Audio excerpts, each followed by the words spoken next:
My next guest is going to be taking on Konnor Kuppe at Lights Out Championship 17th, September 28th. That is right around the corner. It is Abe Alsaghir joining me here on the program. Abe, how you doing? Hey, great, brother. How are you? Thank you for I'm having doing me all on. Hey, no, thank you for taking the time. This is a huge fight. Before we talk about the matchup, obviously a really, really intriguing fight. Where did this journey start for you? How did you get involved in combat sports? So, I was a senior in high school, and then I've known my coach since I was a kid. He's family, and then he's like, "You want to go one of these MMA fights?" And I'm like, "Yeah, 100%. I'm down."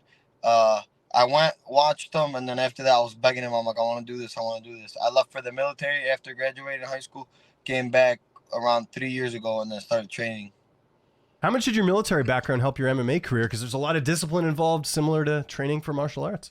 Yes, it helped a lot. The discipline, most of it is the discipline. Like my coach wasn't seriously taking me like that serious. When I was senior in high school, like I mean, I was graduating this and that. Uh, but when I came back, he looked at me. He's like, "We got to get you in the cage, like, cause everything's changed. The discipline, the way I think about things, the way I view things, and here I am." Do you have a job outside of MMA, or are you full-time fighter at this point?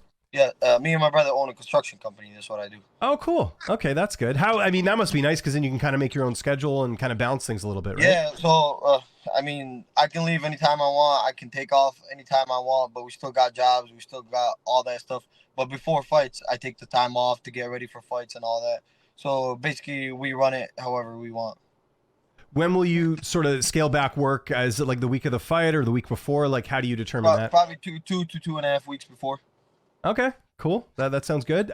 This is your third fight this year. I know you had a grappling match as well. How nice is it to be this active? Because I know that's a big problem for a lot of regional fighters is not getting the fights they want. It feels amazing to be like this active.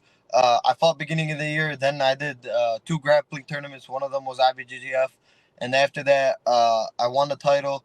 Then I got the opportunity to go down to Abu Dhabi, be on the ADXT show. That was a huge opportunity. As Abu Dhabi Showdown Week, it's for the UFC, all that stuff. So that put a lot of eyes on me. Then now coming back and defending the title, it was amazing. Let's talk about Konnor. Before we talk about the style matchup, just how familiar were you with Konnor? Obviously, Michigan MMA, pretty small community in that regard. It seems like everyone kind of knows everyone. Yeah, so I've met him in person. Never like shook his hand. Never talked to him in person or any of that. Remember I was saying when I was 17, I went to one of the fights. Mhm. Konnor was fighting that night, and he broke Okay. somebody's chin. He checked the kick. He broke somebody's chin, and then uh, that was the first fight I ever went to and watched. And then Konnor was fighting that night, and for me to be main eventing and fighting him and defending my belt against him, now that was the event I went as a fan and I watched, and now I'm fighting him. You know, it's an honor. He's a veteran. He's been around for a minute, and I'm building my way up. How do you feel like your skill set matches up against his? You know, I feel great about it. I'm a lot of people call me a grappler. A lot of people call me a striker. So I'm well rounded. It's MMA. I do mixed martial arts. That's what I do. I find this. I find that. That's all what matters for me. If I have a takedown, I'll take it. If not, then we're striking. It's a perfect matchup. It's as good as it can be. My last opponent was a veteran. He's a veteran. I'm really excited for this. Training camp, anything different? Who you've been mainly working with as far as training partners ahead of this matchup? So a lot of people have been coming in helping me out. But man, the coaches flipped the switch this camp, especially the title defense. We're keeping my belt. Uh, that was it. We're like after I won my belt, I got into basically a grappling camp, which was really rough to go down against the number one brown belt in Abu Dhabi. Then I came back and I have not been out of camp. Like my out of camp was basically the grappling camp, and then we've been just pushing it on since then. Okay, well, there you go. And then imagine the weight's good too. Obviously, we got some time. You always make weight, but nice to get a lot of notice for this fight too, I'm sure. Oh yeah, 100%. I got it was the perfect timing to make weight, and the grappling helped me out to stay down with the weight and stuff because I had to make weight for that one as well. You know, that's why I like to stay active because if I'm not active or grappling in between or fighting or that, my weight goes up a little bit. So I like to stay in shape the whole year round. Like I'm ready for anything. Who's going to be in your corner? Coach Ali Hamka, Coach Anthony Fawaz, and then Coach Tony Colino. They've been there since my first fight, and they're always going to be there till I put UFC gold around my waist. How do you see this fight playing out on September 28th? Me and my team are ready for 5 rounds. The guy's a veteran. He made his amateur debut in 2012. I was 11 years old at that time. And then he made his professional debut in 2014. I was not even in the States. I lived my whole life overseas. Uh, so we're expecting to go 5 rounds.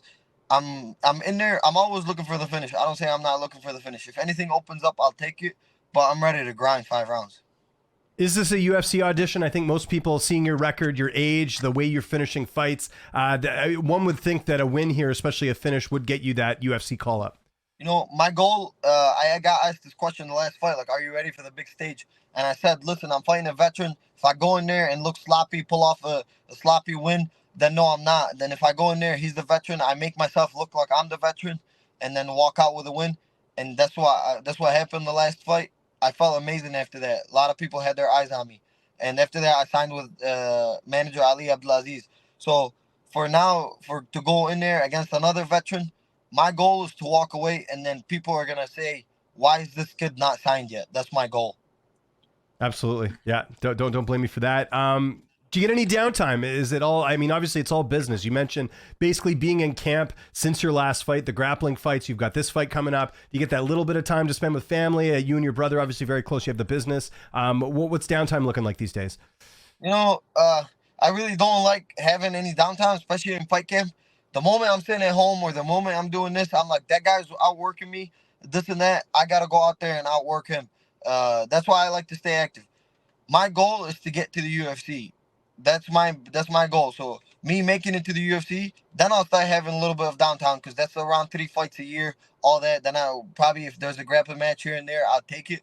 But my goal is to make it to the UFC. After that, we're going to start a tighter one. But now all I'm focused on is the UFC. That's it. So I'd rather grind now and like basically take my time off later. How do you go about not overtraining? You mentioned it's been sort of nonstop since your last fight. Are there times when maybe a coach steps in and says, "Hey, we got to scale back a bit," or is that something you can monitor yourself? How do you know when not to overdo it?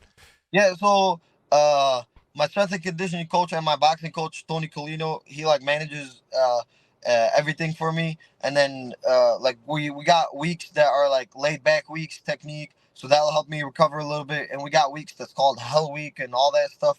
And then so basically the whole camp is divided for me to rest. And then every day is a different day. Like I never come in and do the same thing back to back. It's every day it's something different to outwork that muscle, to work this muscle. So that way we're all good throughout camp. And thank God I feel great. And it is a Lights Out Championship coming up September 28th, live on Spectation Sports. Abe, really appreciate the time. If there's anyone you'd like to thank before we get out of here, any sponsors, any social media you want to mention, I'll give you the last word. I would like to thank Zoe's Good Burger for being the main sponsor, Sonny's, Custard Co., People's, Family Rehab, my gym, Detroit Jiu-Jitsu Academy. Thank you for everybody that shows support. I promise you, September 28th, you guys are going to walk away and say, why is this kid not signed yet?